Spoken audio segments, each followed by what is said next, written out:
prokariotik, dan lain-lain. Nah, kalian tahu nggak sih bentuk bakteri itu ada apa aja? Dia itu ada 3. Yang pertama tadi ada fokus atau bentuknya bulat, dan yang ketiga ada basilis bentuknya kapsul, yang ketiga bentuknya spiral atau S, batang ya, bentuknya batang. Wah, ini ada klasifikasi virus yang membutuhkan oksigen. Ini ada yang tahu kan tadi ada apa aja? Yang pertama tadi kan ada bakteri aerob. Nah, bakteri aerob ini bakteri sangat membutuhkan oksigen. Yang karena yang seperti contohnya Pedospora acurescenosa. Nah, bakteri ini sangat sering ditemukan di lingkungan yang dapat menyebabkan infeksi pada manusia. Ini contohnya. Yang kedua ada bakteri anaerob.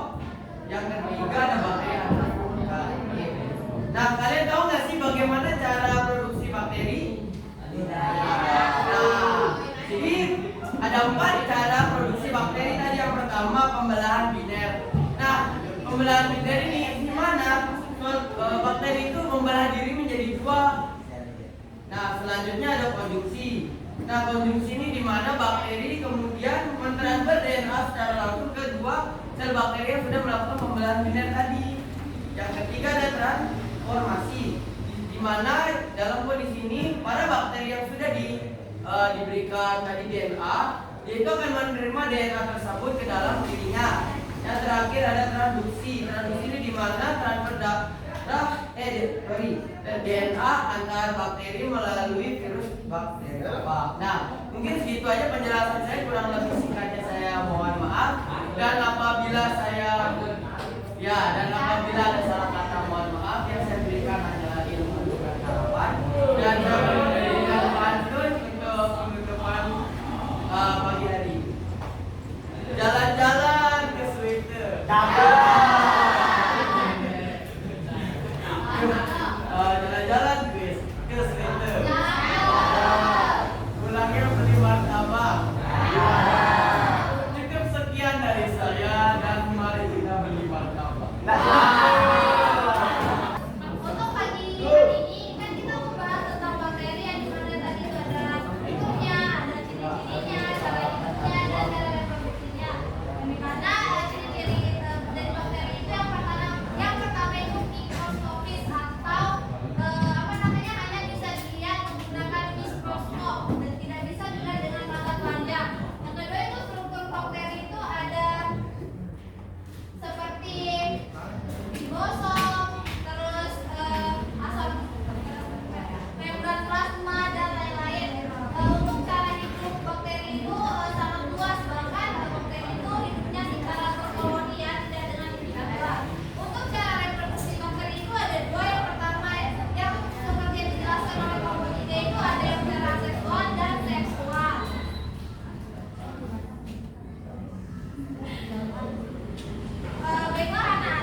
yang